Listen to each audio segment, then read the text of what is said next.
Et ce soir, c'est la rubrique On en parle du jeudi. On vous a posé la question de l'art africain, ou plutôt des arts africains. À qui est-il destiné? Qui peut le voir? Dans quelles conditions? En clair, un art africain pour qui? Merci Jean-Louis Pivin d'être avec nous. Vous êtes architecte, critique d'art, vous avez cofondé Revue Noire, le premier magazine d'art contemporain africain. Vous connaissez donc bien cette question. Une des premières réactions que l'on a eues de la part de nos téléspectateurs, c'est celle de Richard Guetta de Côte d'Ivoire, qui explique que selon lui, sur le continent, on est très peu à s'intéresser à l'art. Rares sont les étudiants ivoiriens ou africains à pouvoir donner le nom d'une œuvre d'art, son origine, son auteur. Et pour la petite histoire, nous dit-il, personnellement, je n'ai pas mis les pieds au Musée national de Côte d'Ivoire alors qu'il est bien sur mon trajet. Jean-Louis Pivin, est-ce que ça pose ça la question de l'éducation artistique, par exemple? Oh, ça, c'est un problème qu'on peut poser même en France, le problème de l'éducation artistique. Non, je pense que le problème, c'est que nous sommes dans des formes d'art très différentes.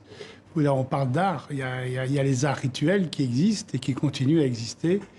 Vous avez les arts populaires qui correspondent à ce qui existe dans la rue, qui sont du graphisme, qui vont même jusqu'au webmaster, qui est aujourd'hui effectivement les formes populaires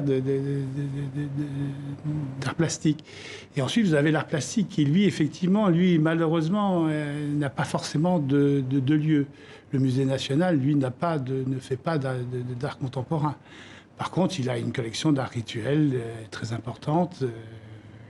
Et comment on peut expliquer, par exemple, que Richard Guetta, qui passe donc peut-être tous les jours devant, n'ait jamais franchi le seuil de ce musée, comme beaucoup d'autres sans doute, hein. Et ça, c'est son problème. C'est-à-dire qu'à un moment donné, la curiosité, elle est peut-être plus devant une exposition de Toyota que devant une exposition, pardonnez-moi de la marque, une exposition de voiture plutôt qu'une exposition de quelque chose qui va le rappeler, le rattacher à probablement une partie de son patrimoine. Sachant qu'une autre partie, il y a beaucoup de patrimoine qui est montré à Abidjan, qui ne va pas le concerner. Et celui qui le concerne va dire, mais je le connais, donc je n'ai pas besoin d'aller le voir. Donc on a un phénomène qu'on connaît partout. Je veux dire, au Mali, qui est un magnifique musée, qui est très populaire.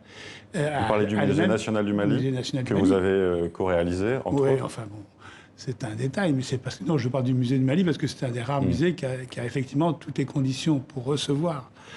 Est-ce que se pose la question, excusez-moi de vous interrompre, mais justement, bon, évidemment celle de la collection permanente, mais aussi d'expositions aussi, qui peuvent aussi attirer. Est-ce qu'il faut être dans cette démarche-là aussi? En réalité, ils le font parce que, je veux dire, tous les conservateurs qui en Afrique savent comment fonctionne un musée, comment il faut le faire fonctionner, etc. Sachant qu'il y a très peu de musées qui ont des moyens. Il faut savoir que les moyens sont absolument misérables, quasiment pour tous, sauf pour quelques rares des moyens différents et qui ont des conditions de conservation et d'exposition qui sont de bonne qualité. Mais autrement, les trois quarts des musées n'ont pas effectivement des conditions de base. Ça veut dire que le politique aussi ne s'intéresse pas à ce patrimoine. Il préfère effectivement un match de foot ou un concert de musique que autre chose. Mais d'ailleurs, on ne se pose pas la question sur le savoir qui regarde l'art en Afrique, mais sur la musique, on ne se pose pas la question. Même sur la photographie, puisqu'en ce moment, à Paris, on est dans un des grands moments de la photographie. Et bientôt à Bamako aussi. Et bientôt à Bamako dans quelques semaines. On est dans des formes populaires. Et là, il n'y a pas de problème, ça se partage. Et on ne se pose pas la question. Par contre, on se pose la question sur essentiellement les arts plastiques d'aujourd'hui, modernes et contemporains. On ne se pose pas la question sur toutes ces autres formes d'art populaire, quoi. Justement, sur la question de l'art contemporain, il y a une émergence forte ces dernières années. On recevait il y a 2 jours Victoria Mann, qui est la directrice d'ACA, la grande foire consacrée à l'art contemporain centrée sur l'Afrique, à Paris. Elle nous disait que les collectionneurs n'étaient plus seulement occidentaux, mais qu'ils étaient aussi sur le continent. Alors, il y en a depuis longtemps. Mais plus qu'avant, c'est ce qu'elle nous disait. Mais il y en a un peu plus qu'avant. Ça reste tout à fait dérisoire. Le marché, il est totalement tenu par l'extérieur. Ne trichons pas. Donc cet art, justement, d'Afrique... Aujourd'hui, c'est un art qui est capté par des collectionneurs étrangers principalement? Et oui, et qui va malheureusement commencer par plaire aux collectionneurs étrangers. C'est-à-dire qu'effectivement, le goût, ce qui peut être acheté sur place, ne sera fait que très partiellement par des collectionneurs d'Afrique et africains.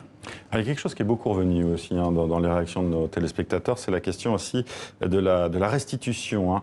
Moïse Bobongo, lui, nous explique que l'Afrique, comme aucune autre civilisation, ne peut avancer si on lui kidnappe sa culture, son passé, bref, son art. Et il pose cette question, comment parler de l'art en Afrique alors que l'essentiel du patrimoine africain se trouve hors du continent africain? Moi, je pense qu'on peut... Je veux dire, ça, c'est des questions qui ont été débattues, qui sont débattues, qu'on continue à débattre. À un moment donné, on pourrait être un tout petit peu pragmatique. Et à commencer par une chose qui est très simple, c'est que les musées, et français pour commencer, arrêtent d'acheter. Ou alors achètent pour restituer. C'est pas très compliqué. Et il faudrait ça pourrait être ça, une politique publique. Mais c'est une évidence. Si on continue à acheter, c'est-à-dire les prix continuent à augmenter et les gens ne peuvent pas acheter. C'est-à-dire que même quand il y a des initiatives locales de vouloir acheter, parce qu'on peut se retrouver dans le même phénomène qu'en Chine ou dans le monde arabe, où finalement tout est racheté petit à petit de leur propre culture sur les ventes aux enchères et sur le marché occidental. Donc il n'y a pas de...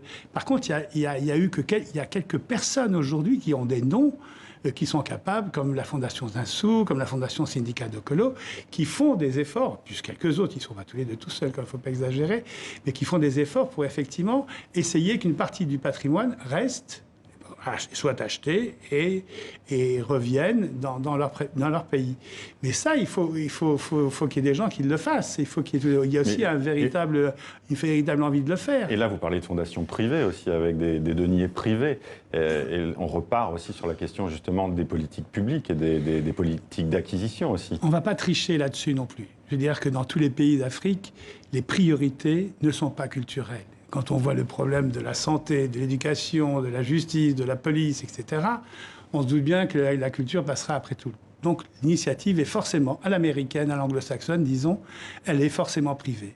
Et là, il y a des grandes fortunes qui peuvent effectivement faire ce travail sans que ça les ruine pour autant et sur lesquels ils devraient pouvoir s'engager. Même des pays comme du Mali, il y a des milliardaires. Parce que la culture, c'est un lien essentiel dans une société. Là, on parle du patrimoine. Oui. Mais le patrimoine aussi. Parce que la culture, on ne va pas dire que la culture n'existe pas. Je veux dire, non. On va dire, on va reprendre l'exemple des États-Unis, qui n'a pas de ministère de la Culture, où la politique publique en matière culturelle est absolument nulle.